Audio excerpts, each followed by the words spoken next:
ꯍꯧꯖꯤꯛꯁꯤ ꯍꯥꯞꯇꯕ gel litre ꯑꯃ ꯂꯧꯔꯛꯑꯦ ꯁꯤ ꯍꯣꯔꯦꯟ ꯐꯖꯅ ꯊꯛꯎꯔꯅꯤꯕꯀꯣ ꯑꯩ ꯊꯛꯀꯦ ꯊꯛꯇꯨꯔꯦ ꯇꯪꯈꯥꯏ ꯑꯃ ꯊꯣꯛꯑꯦ ꯆꯝꯄ꯭ꯔꯥ ꯍꯥꯞꯄꯝꯃꯤꯅꯦꯕ ꯑꯗꯨꯒ ꯁꯤꯒꯤ ꯑꯍꯨꯝꯁꯦ ꯑꯃꯒ ꯍꯣꯔꯦꯟ ꯔꯨꯝꯗ ꯊꯛꯅꯕ ꯑꯩꯈꯣꯏ ꯑꯍꯨꯝꯒꯤ ꯂꯩꯔꯛꯑꯦ ꯅ ꯀꯦꯖꯤ 4 ꯑꯣꯏꯅ ꯂꯧꯈ꯭ꯔꯒꯦ ꯃꯌꯥꯝ ꯁꯤꯃ ꯊꯛꯆꯜꯂꯅꯤ ꯑꯩꯗꯤ ꯅꯥꯕꯗꯒꯤ ꯑꯗꯨꯝ ꯃꯌꯥꯝ ꯑꯝꯇ ꯊꯛ ꯌꯥꯗꯦ ꯅꯨꯡꯉꯥꯏ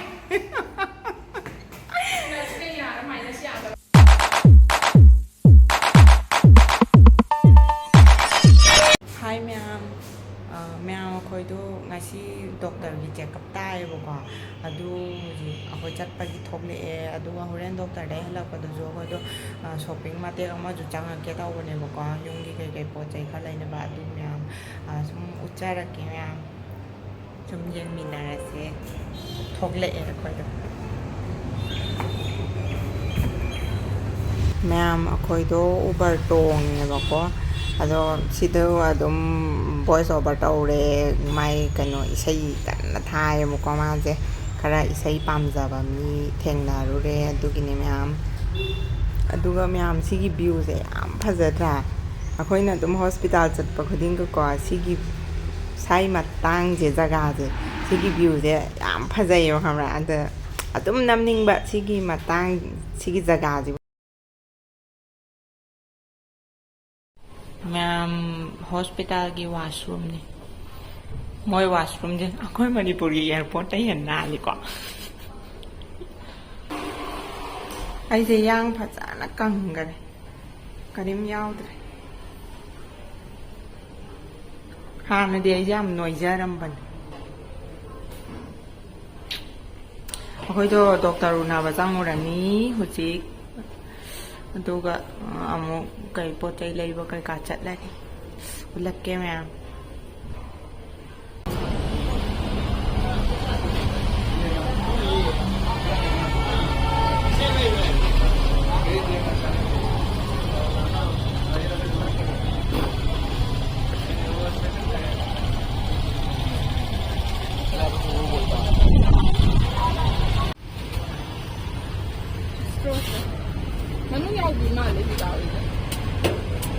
ꯌꯥꯎꯗꯦ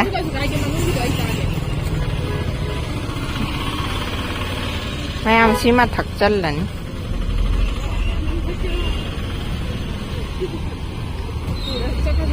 ꯑꯩꯈꯣꯏ ꯃꯅꯥꯛꯇꯨꯗꯅ 70 ꯑꯣꯏꯍꯧꯕꯅꯤ ꯁꯤꯗꯩꯗꯅ 25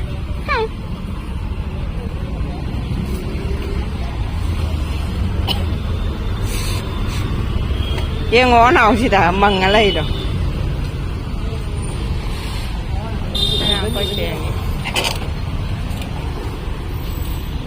ꯑꯔꯤꯕꯅꯦ ꯆꯦ ꯃꯣꯏꯁꯦ ꯅꯥꯎꯂꯣ ꯑꯁꯤꯅ ꯃꯅꯨꯡꯗ ꯌꯥꯎꯕꯤꯗꯣ ꯑꯃꯒ ꯂꯧꯔꯦ ꯅꯪꯗꯨꯅ ꯈꯔ ꯑꯣꯏꯁꯜꯂꯕ ꯃꯦꯆꯤꯌꯣꯔ ꯑꯣꯏꯔꯕ ꯑꯗꯨꯒ ꯁꯤꯒꯤ ꯑꯍꯨꯝꯁꯦ ꯑꯃꯒ ꯍꯣꯔꯦꯟ ꯔꯨꯝꯗ ꯊꯛꯅꯕ ꯑꯩꯈꯣꯏ ꯑꯍꯨꯝꯒꯤ ꯂꯩꯔꯛꯑꯦ ꯍꯧꯖꯤꯛ ꯑꯍꯨꯝ ꯑꯃꯁꯨ ꯊꯛꯇꯣꯔꯦ ꯇꯝ ꯊꯥꯗꯧ ꯇꯝ ꯊꯥꯗꯧ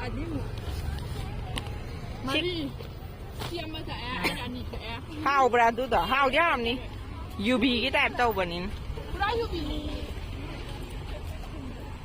ꯌꯥꯝ ꯐꯤꯔꯣꯟ ꯈꯔ ꯂꯩꯔꯛꯑꯦ ꯇꯨ ꯏꯪꯊꯝꯊꯥꯒꯤꯅꯦ ꯏꯪꯊꯝꯊꯥꯒꯤ ꯐꯤꯔꯣꯟꯈꯩ ꯂꯣꯏ ꯂꯩꯔꯛꯑꯦ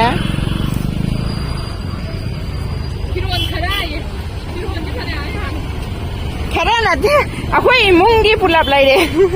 इंगदम दागी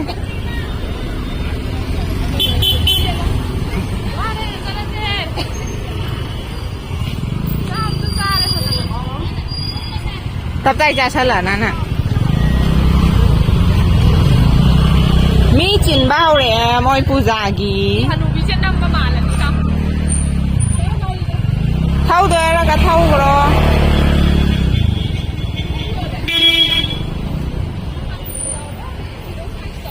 येंगे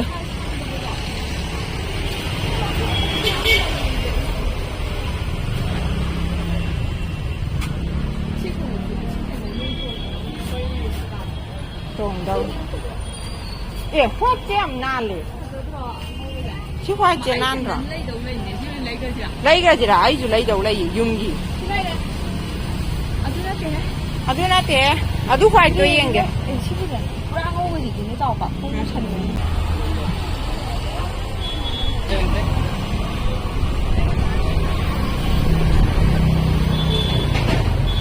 잘로.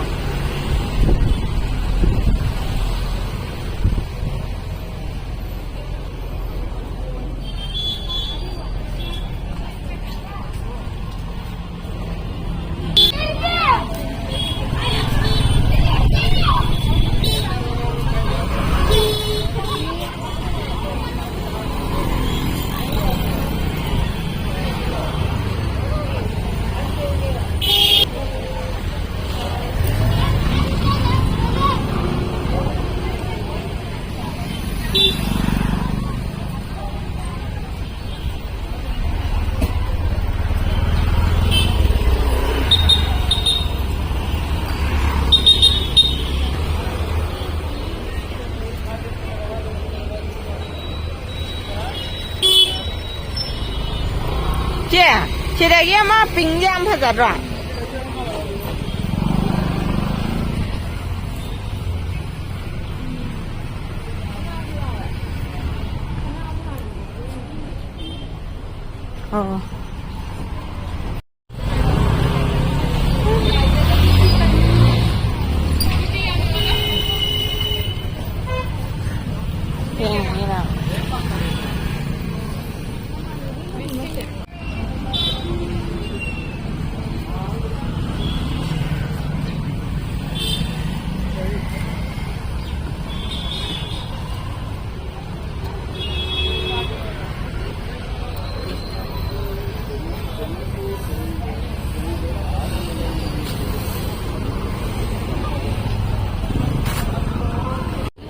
मैम तंखायम थाना रे अखोय हुम अमम थानी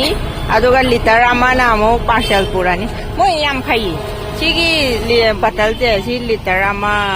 अदुम पार्सल तौबा याय लिटर मखाय पार्सल तौबा याय बको नाकंदा जो हिंजांग कन्ना योली आई सिमता थक्चन गी गे मैम 유비 메히 주보래 마히지 나와이 파자나 감니 마빵 감들어줘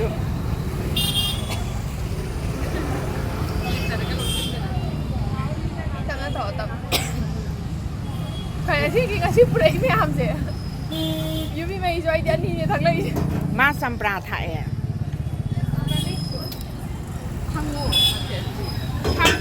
दीदी लेमन डाला है क्या नहीं सकता हाँ ठीक है कोई बात नहीं मैम इजे जो हिंजे थक के थक दूरे तंखा मधु ने चंपरा हप मीना बा आई चंपरा हप थक पया दे बको अदो हुजिक सी हाप तबा जे लिटर म लौरे ए सी हुरेन फजाना थाउरनी बको आई यूबी जो लाइदे यूबी अहुम अदो हुरेन फजाना ngasi dei पेन ना थानी पूरा हाइड्रेट ने नो अदुदी मैम लक्के सुम फुरित का जय लेंग बान द यालबने अस्मी नदी कई मालम दोने लेंग बान द फुरित का यान बसे को अदु मैम आई ममांग लक्के खोय नाव ममांग चत खोय नाव त यंग बोरा हम पाछला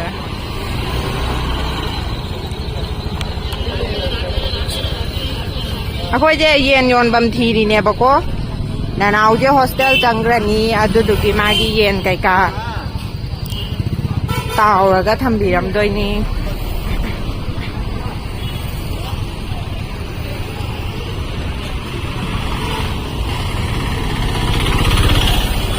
मैम गाड़ी याम चिल्ले ngaak leiraga amuk namakke ko ma'am येन जे KG ani amtang lowjira na tawrambane bako अदुदुगा अखोयदो केजी अनि अमगा जोंग लॉर्नी अदो मैम केजी अनि अमगा जोंग लॉर्नी कि पुन्ना केजी मरी ओइना लौग्रागे लाइफ दा मैम अदुगा ताउथोगा नानावगी थंबिरमागेबा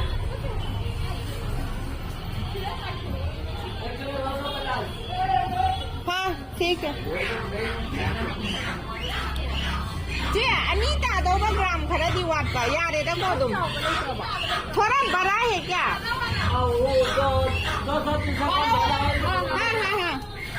मान का खड़ी से चल रहा हूँ लेग पीस भी दीजिए भैया हम ये मिलेगा ये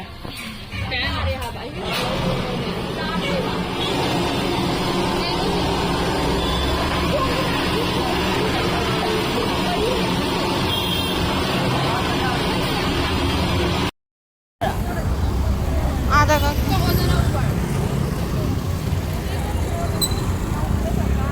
वारे मैम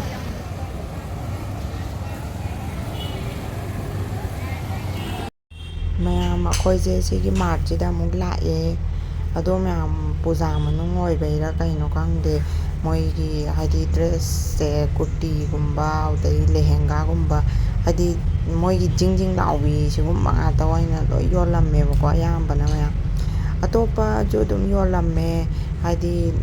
अतोप्पा अदुम अखोइन सेट्पा याबसु अदुम योलम्मे अदो अखोइ अꯉꯥꯡꯒꯩꯒꯤ खरा लैरꯛꯑꯦ मैम अदुगा अतोप्पा का हेन्ना कैसु येंगक्ꯇ꯭ꯔꯦ हाइदि कुर्तीगुम्बासिदि अखोइना कैसु सेट्ना हाइदि तोइना सेट्नबा पोतसु ओइदबनिनाको मैम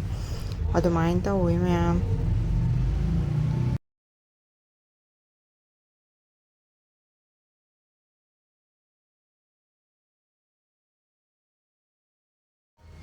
अदुगने मैम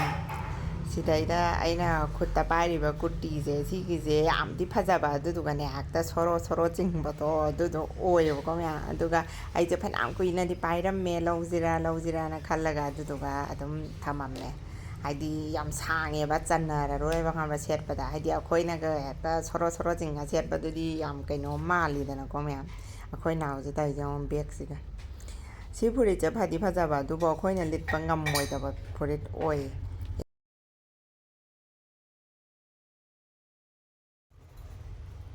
सिगी अमा पिंगजे सिसिमादिको कुचु याम ngौबा मीदगा सेट्लदि याम फजनी अखोइदबुदि यारोय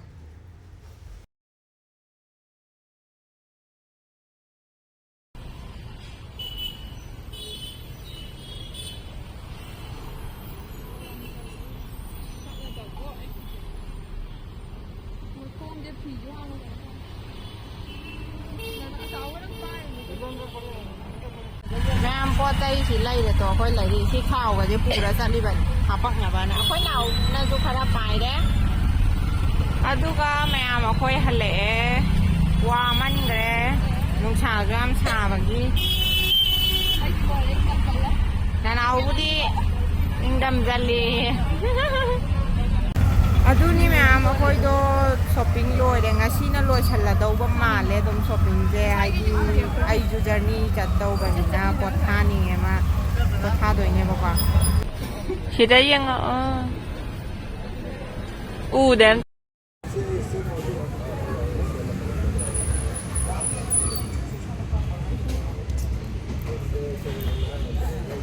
अखोइ now panipuri Chari ma'am अदुगा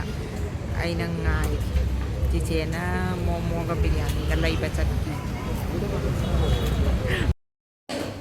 ma'am अखोइ you're ननागा येंगो अम्ता अखोइ now